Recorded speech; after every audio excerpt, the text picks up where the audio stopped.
Hello, dear. How are you? I hope you all are very fine, happy, healthy, and fantastic. आज मैं are के झा आपके सामने आप लोग का जो टर्म वन का पेपर होने वाला है, जो बहुत जल्दी ही होने वाला है, उसको देखते हुए मैं कोशिश कर रहा हूँ कि चैप्टर 3 करेंट इलेक्ट्रिसिटी फिजिक्स इसका एक कम टाइम में एक ऐसा वीडियो बना के आपके सामने दूँ जो आप बच्चे के लिए काफ़ी हेल्पफुल होगा। आप लोग कम टाइम में पूरी चीज़ काफ़ी अच्छे तरीके से रिवाइज कर सकते हैं और जो आपके लिए काफ़ी मददगार साबित होगा। इस बात की पूरी गारंटी है कि आप वीडियो को लास्ट तक देखोगे तो इस चैप्टर के मोर देन 90% क्वेश्चंस ऑब्जेक्टिव जो आपके पेपर में आने वाले हैं आप उसको कर सकते हो। आप वीडियो को गौर से देखते रहो। तो आज की टॉपिक हमारा है करंट इलेक्ट्रिसिटी। तो सबसे पहला चीज़ आप देखेंगे कि इलेक्ट्रिक करंट होता क्या है। तो सबसे पहले करंट क्या होता है, what do you mean by current. हम जब कहीं बात करते हैं करंट की, तो करंट का मीनिंग होता है टू फ्लो, किसी चीज़ का फ्लो होना। करंट का मतलब होता है फ्लो। अब यहाँ पे इलेक्ट्रिक करंट का मतलब क्या होगा। तो इलेक्ट्रिक जब इसमें लगाते हो तो इलेक्ट्रिक का मतलब होता है चार्ज। Electric means charge. तो flow of charge is called electric current. जब कभी किसी मीडियम से चार्ज का फ्लो हो रहा हो तो वहां पर हम ये कहते हैं कि इलेक्ट्रिक करंट है। अब इलेक्ट्रिक करंट की मेजरमेंट कैसे होती है। तो through any medium at any cross section total charge flow in unit time is measured as electric current. कहने का मतलब इलेक्ट्रिक करंट की मेजरमेंट कैसे होती है, total charge flow through unit through cross section area in unit time. तो यहाँ पे हम करंट को कैसे मेजर कर सकते हैं, charge flow in unit time I is equal to Q by T. अगर चार्ज का फ्लो होने का रेट यूनिफॉर्म नहीं हो उस कंडीशन में आई इज इक्वल टू हम लिख सकते हैं D Q by D T. यहाँ पे होगा इंस्टेंटेनियस करंट। ये कौन सा करंट होगा, आई इंस्टेंटेनियस। आप यहाँ से देखोगे कि टोटल चार्ज क्या फ्लो कर रहा है, तो यहाँ लिख सकते हैं D Q is equal to I D T. तो टोटल चार्ज क्यू कितना हो जाएगा, आई डी टी को आप इंटीग्रेट कर दीजिए T1 से T2 तक के लिए।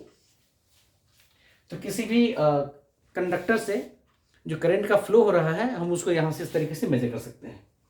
याद रखेंगे हम लोग, इलेक्ट्रिक करंट एक स्केलर क्वांटिटी होती है। यस, बहुत जगह सुनते होंगे कि यहाँ पे चार्ज का डायरेक्शन की कॉन्सेप्ट भी होती है। कैसे होता है डायरेक्शन का कॉन्सेप्ट, तो electric current always flows from high potential to low potential. यहाँ एक डायरेक्शन फिक्स हो गया, high to low, sense of direction है यहाँ पे। लेकिन करंट इलेक्ट्रिसिटी फिर भी एक स्केलर क्वांटिटी है। क्यों, because it do not follow laws of vector for addition subtraction multiplication वगैरह वगैरह। जो लॉज ऑफ वेक्टर को फॉलो नहीं कर रहा है, डायरेक्शन होने के बावजूद भी उसको हम लोग क्या मानते हैं, स्केलर क्वांटिटी मानते हैं। इसी को ध्यान रखेंगे आप लोग। दूसरी चीज, इलेक्ट्रिक करंट की यूनिट क्या होती है, तो ऐसा सिस्टम जिसकी यूनिट होती है एम्पियर। एम्पियर जिसको हम लोग ए से रिप्रेजेंट करते हैं, एम्पियर। 1 एम्पियर का मतलब क्या होगा, देखो क्यू बाई टी, क्यू का यूनिट कुलम, टाइम का unit second, you can say 1 coulomb upon में 1 सेकेंड। सपोज करो ये कोई एक हम कंडक्टर यहाँ ले रहे हैं, ये कंडक्टर का क्रॉस सेक्शन है, यहाँ से चार्ज का फ्लो हो रहा है। अगर 1 सेकेंड में 1 कुलम चार्ज का फ्लो हो रहा हो तो हम यहाँ पे कह सकते हैं यहाँ पे करंट की वैल्यू कितनी होगी, 1 ampere. It means 1 ampere current flows through a conductor when 1 coulomb of charge flows through that cross section in 1 second. It is called 1 ampere current. Okay, यहाँ हम आगे बात कर रहे हैं करंट डेंसिटी के बारे में। तो करंट डेंसिटी क्या होता है, आप देख रहे हो ये कोई कंडक्टर है, यहाँ से करंट आई फ्लो कर रहा है। तो अगर कंडक्टर का क्रॉस सेक्शन एरिया यहाँ पे ए हमने ले लिया, तो पूरे क्रॉस सेक्शन एरिया ए से जो करंट फ्लो कर उसको हमने आई कहा है। तो current flowing through unit cross section area या फिर current flowing through per unit cross section area of conductor is called current density. यहाँ पे क्या देख रहे हैं हम लोग, करंट डेंसिटी का मतलब इसको जे से रिप्रेजेंट कर रहे हैं, और करंट डेंसिटी वेक्टर क्वांटिटी होती है, याद रखिएगा आप लोग, it is a vector quantity and it is given by I, J is equal to I by A, I by A current per unit area. कभी कभी क्या देखेंगे हम लोग कि कंडक्टर का शेप कुछ इस तरीके से, सेक्शन जो हम ले रहे हैं ये क्रॉस सेक्शन नहीं है, इसको सेक्शन बोलते हैं। अगर सेक्शन इस तरीके से है जहाँ पे इस सेक्शन का नॉर्मल एक तरफ दिख रहा है और करंट यहाँ पे आई फ्लो कर रहा है, अगर सेक्शन का जो नॉर्मल है वो करंट से एंगल थीटा बना रहा है, उस कंडीशन में इस एरिया का जो एक कंपोनेंट होगा एलोंग द करंट, उसको हम लोग बोलते हैं ए कॉस थीटा। तो यहाँ पे करंट डेंसिटी कैसे मेजर कर सकते हैं हम लोग, J is equal to I upon में ए कॉस थीटा। क्या हो जाएगा यहाँ पे, J is equal to I upon में ए कॉस थीटा। आगे जो बात करेंगे वो हमें देखना है mechanism of flow of electric current through conductor, mechanism of flow of electric current through a conductor. इसको देखिए हम लोग, एक कंडक्टर का मतलब ये होता है कि ऐसा मटेरियल जिसमें फ्री इलेक्ट्रॉन्स हो, जिसमें फ्री इलेक्ट्रॉन्स हो। हम यहाँ पे एक कंडक्टर को रिप्रेजेंट कर रहे हैं और कंडक्टर के पास very large number of free electrons होता है। तो यहाँ पे देखेंगे, अच्छा एक चीज़ और याद रखें कि अगर हम कोई external source of potential difference नहीं लगा रखे हैं तो अब क्या होता है, हम उसकी पहले बात कर रहे हैं। अगर कोई सिंपल कोई एक लोहे का टुकड़ा है, कोई एल्यूमिनियम की वायर है, कॉपर की वायर है, उसकी बात हम कर रहे हैं, तो उसमें very large number of free electrons वहाँ पे प्रेजेंट होते हैं। अब यहाँ पे देखो, और वो सारे के सारे फ्री इलेक्ट्रॉन्स जो हैं वो रेंडम मोशन में होते हैं एट वेरी लार्ज स्पीड। जो इलेक्ट्रॉन का अपना नेचुरल स्पीड होता है वो होता है नियर अबाउट 10 पावर 5 मीटर पर सेकेंड। ये जितने इलेक्ट्रॉन्स यहाँ पे दिख रहे हैं आप लोगों को, ये सारे के सारे इलेक्ट्रॉन्स रेंडम मोशन में मूव कर रहे हैं, जिसका जहां मन हो वो वही मूव कर रहा है। इस कंडीशन में अगर हम कोई एक क्रॉस सेक्शन को इमेजिन करें तो ये हम ले रहे हैं राइट साइड और ये ले रहे हैं लेफ्ट साइड, तो जितनी इलेक्ट्रॉन राइट से लेफ्ट जा रही होगी उतनी ही लेफ्ट से राइट भी जा रही होगी। क्यों? Because all electrons are in random motion. तो at any one cross section net flow of electron क्या मानेंगे हम लोग, जितना राइट से लेफ्ट उतनी लेफ्ट से राइट, तो नेट जीरो। अब अगर यहाँ पे average flow of electron zero हो गया तो ये कंडक्टर होते हुए भी, इसमें फ्री इलेक्ट्रॉन्स होते हुए भी यहाँ पे कोई नेट करंट का फ्लो नहीं हो रहा होगा, ये हमें समझना होगा। तो नेट करंट का फ्लो होगा कैसे, अब उसको ध्यान से देखें। अगर इसी कंडक्टर में हम लोग एक सोर्स ऑफ पोटेंशियल डिफरेंस यहाँ पे हम अप्लाई कर देते हैं, अगर हम लोग यहाँ पे एक बैटरी लगा देते हैं तो बैटरी का काम क्या होता है उसको ध्यान से समझिए आप लोग। मैं इसको बड़े अच्छे से समझा दे रहा हूँ, काफ़ी हेल्पफुल होगा आप लोगों के लिए। यहाँ पे जब आपने यहाँ बैटरी लगा दिया तो एक्चुअल में हो क्या रहा है कि कंडक्टर के दोनों क्रॉस सेक्शन, अब ये पॉजिटिव इलेक्ट्रोड है, ये नेगेटिव इलेक्ट्रोड है, तो यहाँ पे कंडक्टर का जो एक क्रॉस सेक्शन होगा ये पॉजिटिव पोटेंशियल पे होगा हाई, और ये हो जाएगा नेगेटिव पोटेंशियल पे। तो नेगेटिव पोटेंशियल, अब ये देखो इसका पोटेंशियल हाई होगा, इसका पोटेंशियल लो होगा, तो यहाँ एक पोटेंशियल डिफरेंस मेंटेन हो रहा है। यहाँ पे क्या हो रहा है, एक पोटेंशियल डिफरेंस मेंटेन हो रहा है। अब यहाँ पे कई सारे फ्री इलेक्ट्रॉन्स हैं और अब जानते हैं कि सारे फ्री इलेक्ट्रॉन्स का चार्ज कितना होता है, तो -e। अब ड्यू टू पोटेंशियल डिफरेंस यहाँ एक इलेक्ट्रिक फील्ड डेवलप होती है। ड्यू टू पोटेंशियल डिफरेंस यहाँ पे एक इलेक्ट्रिक फील्ड डेवलप होती है, और इलेक्ट्रिक फील्ड हर हमेशा high potential to low potential होती है। ये इलेक्ट्रिक फील्ड यहाँ पे दिखा रहा हूँ मैं, आप लोग याद होगा। अगर इस कंडक्टर की लेंथ हम यहाँ पे L मान लेते हैं तो जो इलेक्ट्रिक फील्ड यहाँ पे डेवलप हो रहा है उसकी वैल्यू क्या हो जाएगी, V अपॉन में L, जहाँ V क्या है, पोटेंशियल डिफरेंस। इस इलेक्ट्रोड, दोनों इलेक्ट्रोड के जो पॉजिटिव पोटेंशियल और नेगेटिव पोटेंशियल उसके बीच का जो डिफरेंस होगा उसको हम बोलते हैं V।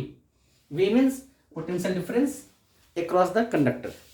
और अगर कंडक्टर की लेंथ L हम ले रहे हैं तो यहाँ पे जो इलेक्ट्रिक फील्ड डेवलप हो रही है वो क्या हो जाएगा, E is equal to V/L। अब दूसरी चीज ध्यान से देखो आप लोग, इनसाइड कंडक्टर एक इलेक्ट्रिक फील्ड डेवलप हो गया। अब यहाँ हम देख पा रहे हैं कि कई सारे फ्री इलेक्ट्रॉन्स हैं, तो हर फ्री इलेक्ट्रॉन्स का चार्ज -e है, तो माइनस ई होने के कारण से हर फ्री इलेक्ट्रॉन जो फोर्स लग रहा होगा, ये फोर्स लग रहा होगा वो किधर लग रहा होगा? इलेक्ट्रिक फील्ड के अगेंस्ट, इलेक्ट्रिक फील्ड के अगेंस्ट। क्यों? Because F equal to formula होता है minus E into capital E. Each and every free electrons experience this force due to applied potential difference. अब क्या होगा? जब सारे फ्री इलेक्ट्रॉन्स पे एक फोर्स लगना शुरू हो जाएगा तो अब सारे फ्री इलेक्ट्रॉन्स कंपेल्ड हो जाएंगे एक प्रॉपर डायरेक्शन में मूव करने के लिए। तो due to presence of external source of potential difference all free electrons are compelled to move in one direction and this cause net flow of charge at any cross section which constitute electric current. अब ये जो यहाँ पे electric current बन रहा है तो यहाँ पे हम क्या देख रहे हैं कि सारे फ्री इलेक्ट्रॉन्स एक प्रॉपर डायरेक्शन में अब ड्रिफ्ट करना शुरू कर दिया। हम एक टर्म यूज कर रहे हैं ड्रिफ्ट। ड्रिफ्ट का मतलब क्या होता है कि जब एक ग्रुप में electron under the influence of applied electric field या इलेक्ट्रिक पोटेंशियल डिफरेंस मूव कर रहा है, उसको बोलते हैं ड्रिफ्टिंग। अब यहाँ पे ड्रिफ्ट क्यों करना शुरू किया? Due to this force. अब ये जो फोर्स यहाँ लग रहा है, ये फोर्स फ्री इलेक्ट्रॉन्स में हम यहाँ लिख सकते हैं F is equal to m mass of electron a acceleration in electron. ये फोर्स हर इलेक्ट्रॉन को एक्सेलरेट करवा रहा होगा in against of applied electric field. उससे क्या होगा? यहाँ पे very large number of free electrons होते हैं कंडक्टर में, तो इलेक्ट्रॉन के बीच एक कोलिजन होना शुरू हो जाएगा, रेंडम कोलिजन। काफी ज्यादा नंबर ऑफ कोलिजन यहाँ पे हो रहा होगा। इलेक्ट्रॉन मूव करेगा आगे, इसने दूसरे इलेक्ट्रॉन से कोलाइड करके वहां रुक जाएगा, फिर उसे फोर्स कंटिन्यू लग रहा है, वो फिर वहां से चलना शुरू करेगा, फिर आगे रुक जाएगा, फिर चलना शुरू करेगा, फिर आगे रुक जाएगा। इस तरीके से क्या हो रहा है कि सारे इलेक्ट्रॉन्स फ्रीक्वेंट कोलिजन्स झेल रहा है, उसके कारण से उसको एक ऑब्स्टेकल मिल रहा है, रिस्ट्रिक्टेड फ्लो ऑफ इलेक्ट्रॉन यहाँ पे हो रहा है। और ये जो रिस्ट्रिक्शन मिल रहा है इलेक्ट्रॉन के फ्लो को, वही कॉज करता है रेसिस्टेंस। तो आप याद रखेंगे कि resistance is very inherent property, very important property of conductor, जो एक तरीके से ऑब्स्टेकल का काम कर रहा होता है चार्ज के फ्लो होने में। तो ये जो फ्रीक्वेंट कोलिजन हो रहा है इलेक्ट्रॉन का इलेक्ट्रॉन के साथ या अदर कांस्टेंट पार्टिकल्स के साथ, इट कॉज रेजिस्टेंस। खैर, हम उसकी बात बाद में भी करेंगे। अब यहाँ पे देखोगे कि each and every electrons are in accelerated motion. तो हर इलेक्ट्रॉन की अपनी एक वेलोसिटी होगी, v1, v2, v3। अब ये जो सारे इलेक्ट्रॉन्स का वेलोसिटी का जो एक एवरेज वैल्यू होगा उसको हम लोग बोलते हैं ड्रिफ्ट स्पीड। अगर आपसे पूछे, यहां मैं लिख रहा हूं drift speed through any conductor. अगर कोई चार्ज मूव कर रहा है तो हर चार्ज का अपना अपना एक ड्रिफ्ट स्पीड होता है। और वो ड्रिफ्ट स्पीड क्या होता है? इलेक्ट्रॉन के केस में कैसे उसको डिफाइन करते हैं? It is defined as the average of all the velocity of electrons. Average of all the velocity of electrons in a conductor is called its drift velocity. तो हम इसको लिख सकते हैं drift velocity Vd is equal to एक तरीके से v1 plus v2 plus vn upon में n। और ये जो v लिख रहे हैं हम लोग v1, ये होता है एक तरह से u1 प्लस a इंटू τ1 लिखो। v2 is equal to u2 plus a into τ2 लिखो। यहाँ पे u1 u2 क्या है? सारे फ्री इलेक्ट्रॉन्स के इनिशियल वेलोसिटी है। a यहाँ पे क्या है? जो एक्सेलरेशन यहाँ पे मिल रहा है इलेक्ट्रॉन को, हम लिख सकते हैं a is equal to F by M लिखते हैं। तो यहाँ पे क्या लिखेंगे? Small e into capital upon में m। ये एक्सेलरेशन मिल रहा है इलेक्ट्रॉन्स को, फ्री इलेक्ट्रॉन्स को, वही यहाँ पे है। और ये τ1 τ2 क्या होता है? टाउ जो यहाँ पे है, टाउ क्या हम बोल रहे हैं? Tau. This is called time of relaxation. ये क्या होता है कि जब इलेक्ट्रॉन्स ड्रिफ्ट कर रहा होता है तो फ्रीक्वेंट कोलिजन यहाँ पे हो रहा है, तो time interval between two successive collision, time interval between two successive collision is called tau. τ1 τ2 हर का अपना अपना अलग अलग टाइम होगा। ए यहाँ पे एक्सेलरेशन हो गया। अब यहाँ से जो फाइनली हम देखेंगे Vd का फॉर्मूला, Vd का फॉर्मूला होता है A इंटू टॉ एवरेज। तो A तो हमारे पास दिख रहा है, small e capital E upon में m इंटू में टॉ। यहाँ हम क्या देखेंगे कि हमारे पास जो VD average velocity of electron, जिसको कहते हैं ड्रिफ्ट वेलोसिटी ऑफ इलेक्ट्रॉन, वो कितना आ गया, small E capital E upon में एम इंटू में टॉ। आप ये भी यहाँ याद रखोगे कि वीडी जो है ये एक वेक्टर क्वांटिटी होती है, ये इलेक्ट्रिक फील्ड की डायरेक्शन के ऑपोजिट होता है क्योंकि चार्ज यहाँ पे नेगेटिव है। तो अगर इलेक्ट्रिक फील्ड यहाँ पे इधर लग रहा है तो इलेक्ट्रॉन की ड्रिफ्टिंग इसके ऑपोजिट हो रही होती है, वीडी इसके ऑपोजिट हो रही होती है।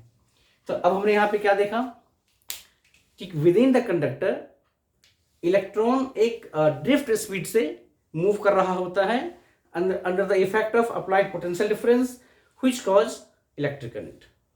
आई थिंक इसमें दिक्कत नहीं।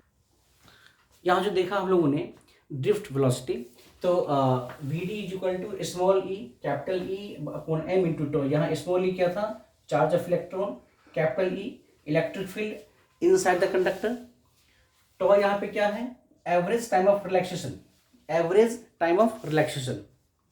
दूसरी चीज एम मास ऑफ इलेक्ट्रॉन। तो यहाँ पे क्या देख रहे हैं हम लोग, किसी भी कंडक्टर में चार्ज पार्टिकल का जो ड्रिफ्ट वेलोसिटी है it is proportional to charge, proportional to inversely proportional to mass of charged particle and proportional to average time of relaxation, average time of relaxation। तो यहाँ पे ध्यान देंगे हम लोग, अगर चार्ज पार्टिकल का नेचर चेंज हो जाएगा, जैसे इलेक्ट्रॉन के लिए ड्रिफ्ट वेलोसिटी की वैल्यू अलग होगी क्योंकि उसके लिए मास अलग हो जाता है, अगर चार्ज हुआ चेंज तो वीडी भी चेंज हो जाएगा। टाइम ऑफ रिलैक्सेशन जो है वो डिफरेंट टाइप की मटेरियल के लिए अलग अलग होता है, जैसे कॉपर के लिए अलग होगा, एल्यूमिनियम के लिए अलग होगा, आयरन के लिए अलग होगा। तो उस मटेरियल में ड्रिफ्ट स्पीड ऑफ इलेक्ट्रॉन की वैल्यू भी अलग अलग हो जाएगी, मोर और लेस, वहाँ पे वो अलग अलग हो जाएगी। दूसरी चीज हम बात कर रहे हैं mobility of charge particle. Mobility का मतलब क्या होता है, एबिलिटी टू मूव। कोई चार्ज पार्टिकल किसी मीडियम से जो मूव कर रहा है, जैसे कंडक्टर में इलेक्ट्रॉन मूव कर रहा है तो उसकी एबिलिटी टू मूव क्या है, उसको बोलते हैं मोबिलिटी। और ये कैसे मेजर की जाती है, तो mobility of charge particle is measured by the drift speed per unit applied electric field, drift speed per unit applied electric field, mu is equal to V D upon में E. यहाँ E क्या होगा, applied electric field, applied electric field. अब देखो we D और upon इस ई को अगर यहाँ लेके आएंगे हम लोग तो वी डी बाई ई, तो V D by E is equal to क्या बचेगा, E by M into tau, E by M into tau. अब इलेक्ट्रॉन की बात कर रहे हैं इसलिए हम ई यूज कर रहे हैं। अगर कोई और चार्ज की बात करते हैं हम लोग, यहाँ पे म्यू इज इक्वल टू हम लिख सकते हैं Q by M into tau for any charge particle. तो यह है इसकी मोबिलिटी। अब इसकी एसआई यूनिट क्या होता है, तो वीडी का होता है मीटर पर सेकेंड। वीडी का क्या होता है, वीडी का एसआई यूनिट होता है, VD means drift speed, speed है ये, तो मीटर पर सेकेंड। और ई है यहाँ पे इलेक्ट्रिक फील्ड, इसका क्या होता है, वोल्ट पर मीटर, वोल्ट पर मीटर। अब यहाँ पे जब उसको अरेंज करेंगे तो यहाँ पे हमारे पास आ जाएगा मीटर स्क्वायर पर वोल्ट पर सेकेंड। ये क्या हो जाएगा इसका एसआई यूनिट, ड्रिफ्ट स्पीड का SI unit. Very very important fact. यहाँ जब आप लोग ये वीडियो देख रहे हो तो अपने पास एक जरूर से जरूर कॉपी और पेन रखिए और जो फैक्ट मैं बोल रहा हूँ उसको लिखते चलो, तो आपकी क्या होगा, आपकी रिवीजन कंप्लीट होती जाएगी। वो आपको काफ़ी हेल्प करेगा पूरी चीज़ को समझने में, पूरी चीज़ याद रखने में। Very very important topic. अब देखो नेक्स्ट टॉपिक हमारा क्या है, relation between electric current and drift velocity. VD का मतलब याद रखिएगा क्या चीज़ है ये, ड्रिफ्ट स्पीड या ड्रिफ्ट वेलोसिटी भी लोग इसको बोलते हैं। अब ये रिलेशन हमारे पास क्या होता है, I is equal to N A E V D, N A E V D. अब यहाँ एन क्या है, अब देखो ये जो कंडक्टर हमारे पास है, हमने कंडक्टर यहाँ पे लिया जिसकी लेंथ एल ले लिया है और एरिया ऑफ क्रॉस सेक्शन हमने यहाँ पे ए माना है। और यहाँ पे हम मान लेते हैं लेट एन, स्मॉल एन क्या है, number of free electrons per unit volume, पर unit volume, volume of this conductor. और इस कंडक्टर की वॉल्यूम यहाँ पे क्या हो जाएगी, इसकी वॉल्यूम हो जाएगी, लेंथ एरिया है, लेंथ और एरिया एक क्रॉस सेक्शन है ए एल इंटू ए, ये उसका हो जाएगा वॉल्यूम। तो ये जो एन है, स्मॉल एन का मतलब, स्मॉल एन का मतलब total number of free electrons upon में ए इंटू एल। तो यहाँ से हम देखेंगे कि total number of free electrons कितना हो जाएगा, स्मॉल एन इंटू ए इंटू एल। तो total charge of free electrons क्या हो जाएगा, तो चार्ज एन इंटू ई होना चाहिए। इट मीन्स आपको याद होगा ना quantization of charge, total charge is equal to total number of electrons into E, जहाँ ई क्या है, चार्ज ऑफ ईच इलेक्ट्रॉन। तो एन इंटू ई यहाँ पे हो जाएगा N A L into E. अब इलेक्ट्रिक करंट जो निकालते हैं कैसे निकालते हैं, Q by T, Q by T. यहाँ पे क्यू के बदले में लिख सकते हैं N A L E upon T. तो यहाँ पे अब देखोगे I is equal to N A E into L by T. तो एल बाई टी यहाँ वेलोसिटी हो जाती है, तब क्या लिख सकते हैं, I is equal to N A E V D. ये हमारा रिलेशन हो जाएगा करेंट एंड ड्रिफ्ट वेलोसिटी के बीच। Very very very important relation. यहाँ पे एक बात और ध्यान दो, अगर मैं इस ए को इधर लेके आ जाऊँ तो यहाँ पे हो जाएगा आई बाई ए, और आपको याद है आई बाई ए को हमने कहा था current density, and it is given by current density is equal to N E into V D, जहाँ पे एन क्या होगा, number of free electrons per unit volume. Very very important parameters.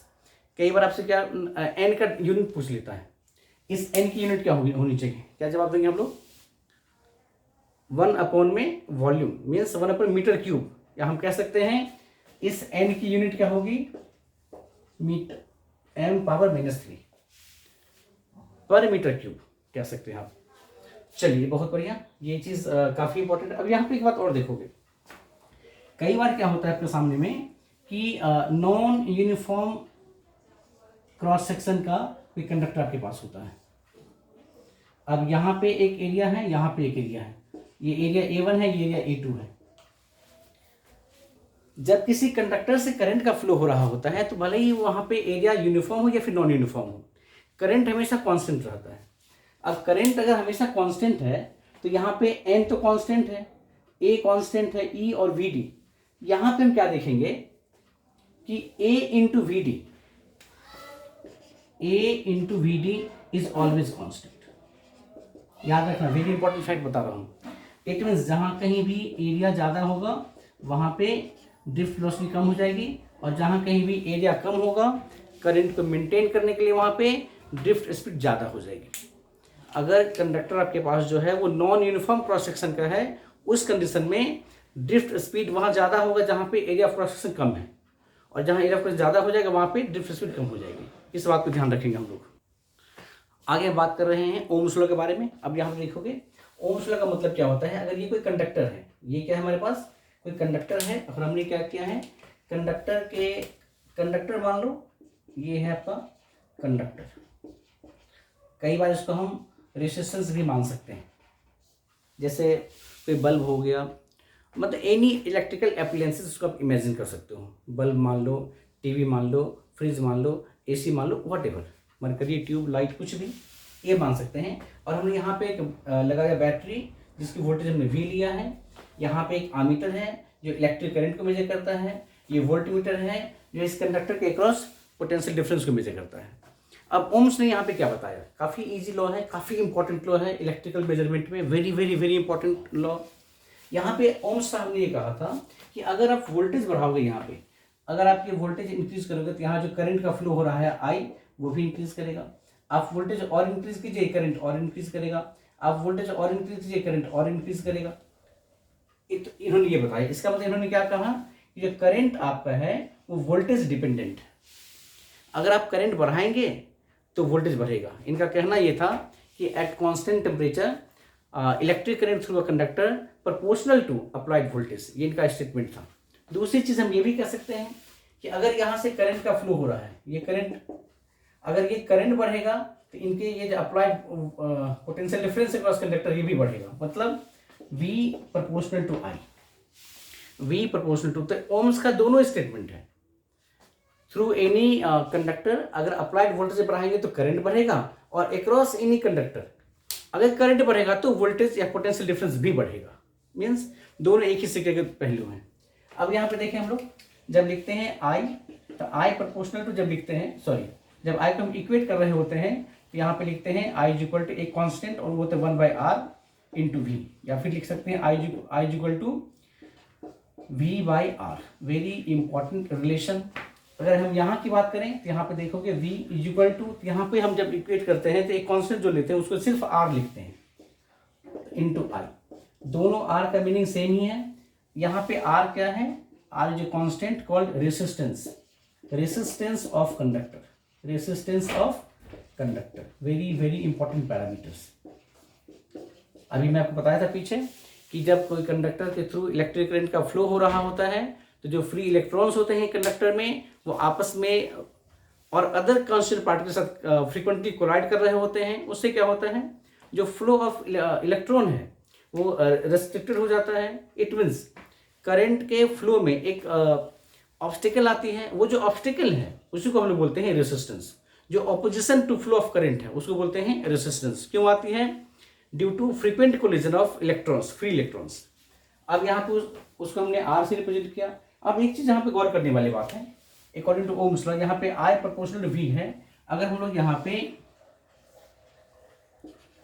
ये I ले रहे हैं और ये V ले रहे हैं और हमने यहाँ पे ग्राफ ड्रॉ किया, तो ग्राफ हमेशा क्या होगा, हमें स्ट्रेट लाइन मिलेगा।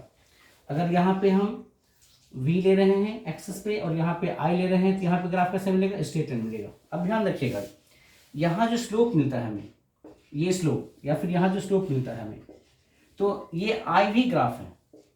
IV ग्राफ में स्लोप क्या प्रोवाइड करती है हमें, I by V, slope is equal to I by V, और I बाई वी यहाँ पे क्या हो जाएगा 1 बाई आर। और जब हम VI ग्राफ की बात कर रहे होते हैं तो यहाँ पे हमें स्लोप क्या प्रोवाइड करती है, slope is equal to theta, theta यहाँ पे टेन थीटा होता है, याद रखिएगा, पढ़ेंगे कई बार आप लोग, is equal to V by I, और V बाई आई यहाँ पे क्या होगा R, रेसिस्टेंस। इट मीन्स बहुत ही इंपॉर्टेंट कॉन्सेप्ट। अगर IV ग्राफ है तो उसका स्लोप क्या देगा हमें 1 बाई आर। अगर VI ग्राफ है तो इसका स्लोप हमें क्या देगा R। ये हमारा क्या था, ओम्स लॉ। अब ओम्स लॉ का जो मैथमेटिकल प्रूफ है हम उसकी एक बार बात कर लेते हैं। अब हम यहाँ पे ओम्स लॉ का एक मैथमेटिकल प्रूफ देख लेते हैं कि ओम्स लॉ वैलिड कैसे हो रही है। तो हमने क्या पढ़ा ओम्स लॉ में कि अकॉर्डिंग टू ओम्स इन्होंने क्या कहा था कि अगर I प्रोपोर्शनल टू V, अगर वोल्टेज बढ़ेगा किसी कंडक्टर के थ्रू तो उसके थ्रू इलेक्ट्रिक करंट भी बढ़ेगा।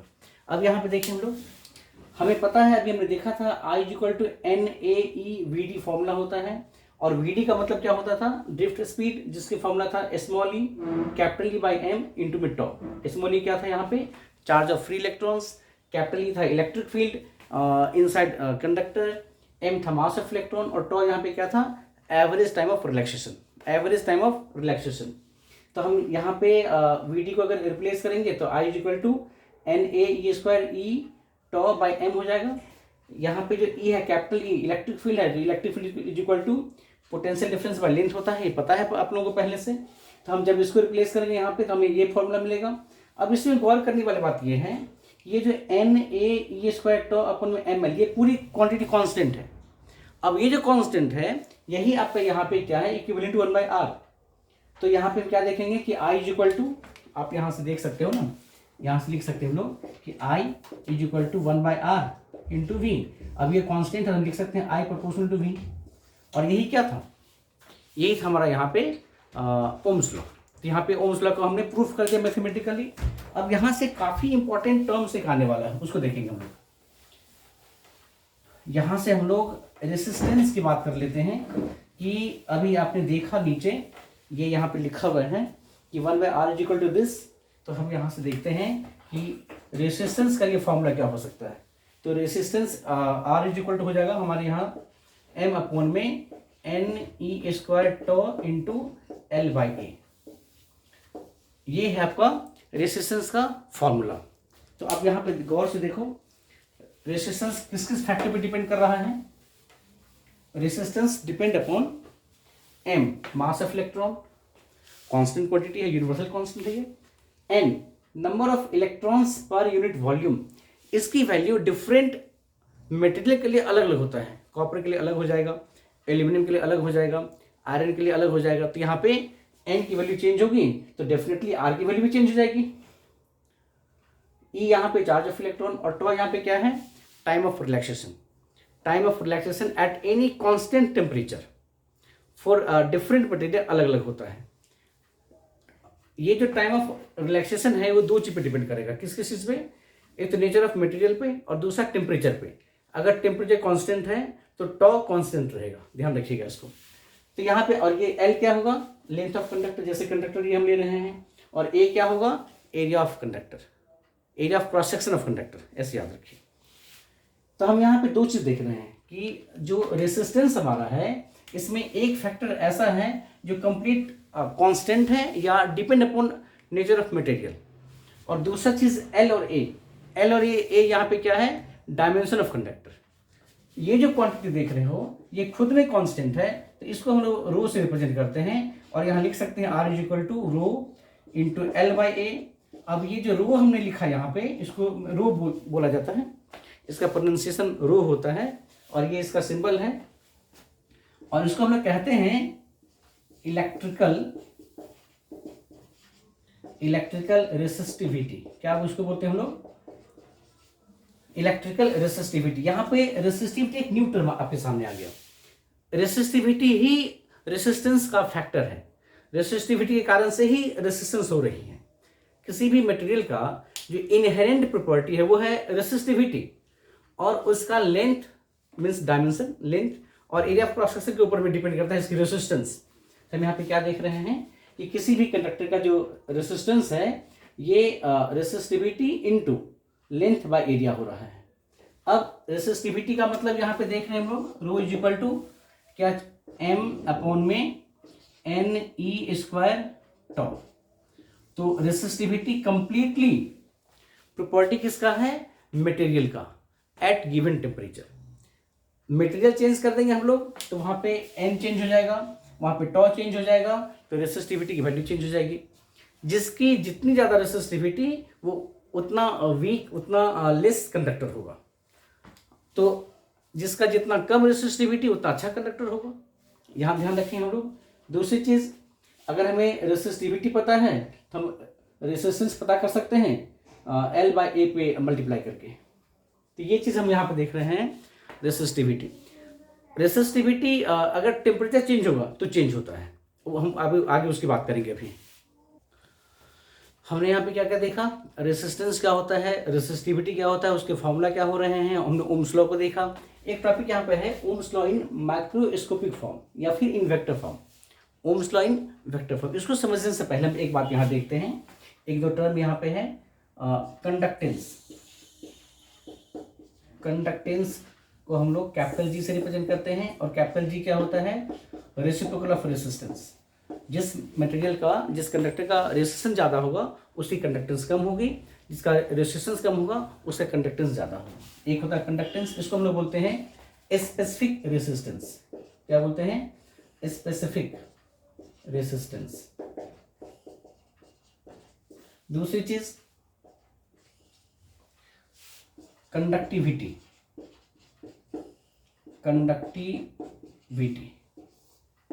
ये क्या होता है, इसको हम लोग सिग्मा से रिप्रेजेंट करते हैं, सिग्मा, इसको सिग्मा बोला जाता है, और it is defined as the reciprocal of resistivity. Reciprocal of resistivity, जिसका रेसिस्टिविटी ज़्यादा होगा उसकी कंडक्टिविटी कम होगी, जिसकी रेसिस्टिविटी कम होगी उसकी कंडक्टिविटी ज़्यादा होगी। याद रखिए, वेरी वेरी इंपॉर्टेंट। दूसरी तीसरी चीज़ यहाँ पे क्या देखेंगे हम लोग कि ohm's law in vector form जो है वो यहाँ पे J is equal to sigma into E हो रहा है, J is equal to sigma into E. आप जानते हो J एक वेक्टर क्वांटिटी होती है, current density, E electric field vector quantity होती है। तो जो डायरेक्शन इलेक्ट्रिक फील्ड का वही डायरेक्शन आपका करंट डेंसिटी का भी होगा, और यहाँ पे सिग्मा, सिग्मा क्या है, कंडक्टिविटी, याद रखेंगे। दूसरी चीज आप देखा अभी, रेसिस्टेंस की SI यूनिट होती है ओम, रेसिस्टेंस की SI यूनिट क्या होती है, ओम। ये ओम का सिंबल है, क्या पढ़ते हैं हम लोग उसको, ओम। आपने देखा अभी R is equal to rho L upon में A, यहाँ से रो इज इक्वल टू क्या हो जाएगा, R A अपॉन में L, तो ये हो जाएगा ओम। A का मतलब मीटर स्क्वायर, अपॉन में L का मतलब मीटर, यूनिट की बात कर रहे हैं हम लोग। तो यहाँ पे रेसिस्टिविटी की यूनिट क्या हो जाएगी, ओम मीटर, ओम मीटर। अब यहाँ पे देखिए, हम जब बात करते हैं कंडक्टेंस का तो 1/r हो रहा है, तो कंडक्टेंस की यूनिट क्या होगी, ओम इनवर्स। क्या होगी इसकी यूनिट? Ohm inverse. और कंडक्टिविटी की यूनिट यहां पे क्या होगी? Ohm inverse metre inverse. याद रखेंगे ओम इनवर्स मीटर इनवर्स, 1/ओम इंटू 1/मीटर। तो ये भी इंपॉर्टेंट फैक्ट है, इसको हम याद रखेंगे। आगे हम देख रहे हैं various factor affecting resistance. Resistance किस किस बातों पे डिपेंड कर रहे हैं, हम उसकी बात यहाँ पे करने जा रहे हैं। तो यहाँ लिखा हूँ डायमेंशन ऑफ कंडक्टर। सपोज करो हमारे पास एक कंडक्टर इस तरीके से है और इतने ही लेंथ की एक दूसरा कंडक्टर है जो इस तरीके से है। आपको दिख रहा होगा दोनों कंडक्टर का लेंथ यहाँ पे सेम है, ये भी लेंथ L, ये भी लेंथ है, बट यहाँ का एरिया क्रॉस सेक्शन A1 और इसका एरिया क्रॉस सेक्शन A2। एक हम यहाँ ले रहे हैं कि सेम एरिया क्रॉस सेक्शन यहाँ पे हो सकता है, आप देखेंगे धीरे धीरे। ये है length L1, area cross section A ले रहे हैं, और दूसरी चीज हमने लेंथ बढ़ा दिया, हमने area of cross section same he maintain किया है, सेम थिकनेस है इसका कंडक्टर का, बट लेंथ चेंज हो गया यहाँ पे। तो यहाँ पे देखा यह गया कि रेसिस्टेंस जो होता है वो प्रोपोर्शनल टू L होता है and inversely proportional to A होता है। तो ऑब्वियस है अगर ये A है और ये B है, यहाँ पे देखेंगे लेंथ दोनों का सेम है, area of cross section A2 का बड़ा है, तो यहाँ पे क्या दिखेगा हमें कि जिसका एरिया ऑफ क्रॉस सेक्शन ज्यादा होगा उसका रेजिस्टेंस कम होगा। यहाँ पे RB less than RA। Similarly हम यहाँ की बात करें, यहाँ पे एरिया ऑफ फ्रैक्शन सेम हो रहा है, तो आप यहाँ पे जान रहे हो R प्रोपोर्शनल टू L होता है, जिसकी लेंथ ज्यादा बड़ा होगा। ये कंडक्टर A है, ये कंडक्टर B है, तो यहाँ पे हम क्या देखेंगे कि RB ग्रेटर देन RA। तो हमने यहाँ पे ये बताने का प्रयास किया आपको कि अगर डायमेंशन ऑफ कंडक्टर चेंज हो रहा है तो उससे उसकी रेसिस्टेंस भी अफेक्ट हो रहा है। किस किस फैक्टर पे डिपेंड किया? तो L पे और एरिया ऑफ क्रॉस सेक्शन पे। जिसका लेंथ ज़्यादा उसका रेसिस्टेंस ज़्यादा, अगर एरिया ऑफ क्रॉस सेक्शन ज़्यादा तो रेसिस्टेंस कम हो जाएगी। आप यहाँ से उसको समझ सकते हैं। दूसरी चीज़ यहाँ पे बता रहा हूँ, अगर एक ही कंडक्टर है उसको हमने इलोंगेट या कंप्रेस कर दिया, अगर एक ही रेसिस्टर कंडक्टर है और उसको हमने इलोंगेट या कंप्रेस कर दिया, उस कंडीशन में क्या होता है? सपोज करो कि एक रेसिस्टर ये है आपका,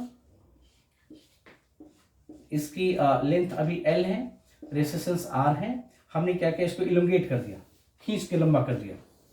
अगर इसकी लेंथ यहाँ पे ट्वाइस ऑफ L हो जाएगा तो डेफिनेटली इसका area of cross section A/2 हो जाएगा, अगर यहाँ पे ये A रहा होगा तो।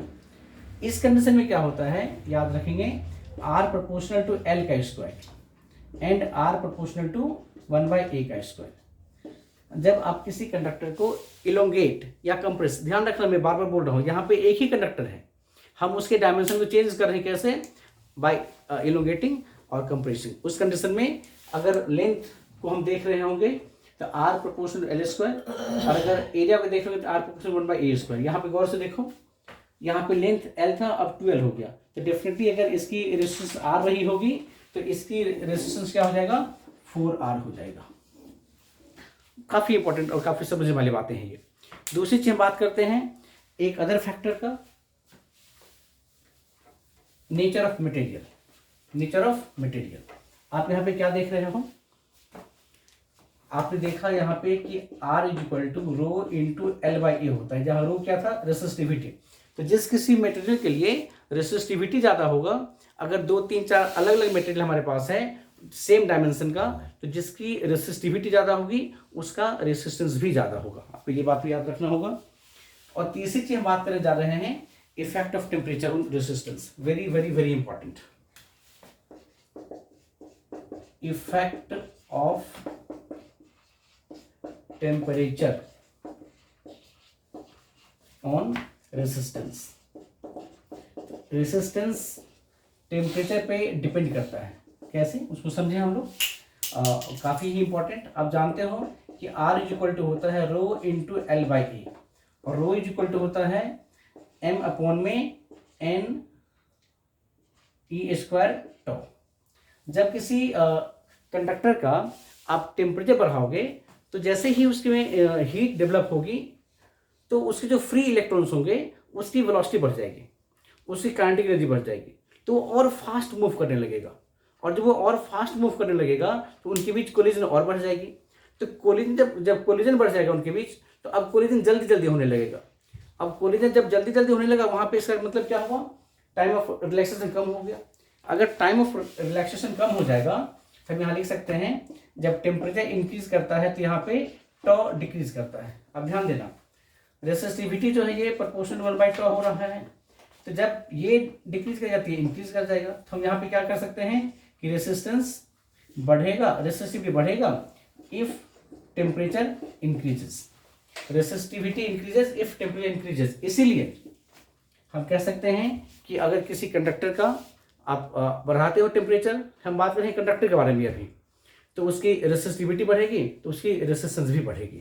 तो यहाँ पे एक फॉर्मूला हम याद रखते हैं, R T is equal to R naught into 1 plus alpha delta T, या फिर rho T is equal to rho naught into 1 plus alpha delta T. यहाँ पे अल्फा क्या है, अल्फा एक यूनिक वैल्यू होती है फॉर डिफरेंट गिवन मटेरियल, और इसको हम लोग बोलते हैं टेम्परेचर कोएफिशिएंट ऑफ रेसिस्टेंस। क्या बोलते हैं इसको हम लोग, temperature coefficient of resistance, temperature coefficient of resistance alpha को। अल्फा इज इक्वल टू क्या होगा यहाँ पे, अब गौर से देखिए इसको, आप इसको लिख सकते हो R T is equal to R naught plus R naught alpha delta T. तो यहाँ पे R T minus R naught upon में R naught into delta T, ये हो जाएगा हमारा अल्फा। और अल्फा की यूनिट क्या होती है, केल्विन इनवर्स या फिर degree Celsius inverse. Temperature coefficient of resistivity या रेसिस्टेंस अलग अलग इसकी वैल्यू होती है फॉर डिफरेंट गिवन मटेरियल। तो इस तरीके से हमने देखा effect of temperature on resistance या फिर रेसिस्टिविटी। ये बात हो रही है किसके लिए, फॉर कंडक्टर। अगर यही बात करें फॉर सेमी कंडक्टर तो इसका इफेक्ट उल्टा हो जाता है। For semi conductor with increase in temperature resistivity decreases, resistance also decreases and it becomes good conductor. तो ये बात हम ध्यान रखेंगे। तो आज की लेक्चर हम लोग यहीं पे ख़त्म करते हैं। आज हमने रेसिस्टेंस तक की बातें आपको बताया है, वेरी वेरी इंपॉर्टेंट बातें। अगर आप ये लेक्चर सुन लिए हो तो एक सारी चीज़ें आपको एक बार रिमाइंड हो गया होगा। अगर ये लेक्चर आपको अच्छा लगा है तो इसको दोस्तों के साथ शेयर जरूर कीजिए, और मेरे चैनल को लाइक सब्सक्राइब जरूर करो, कमेंट जरूर करें, अच्छा लगा बुरा लगा जो भी लगा हो। और सब्सक्राइब करने में पैसे खर्च नहीं होते हैं, सब्सक्राइब जरूर कीजिए। ओके, जय हिंद।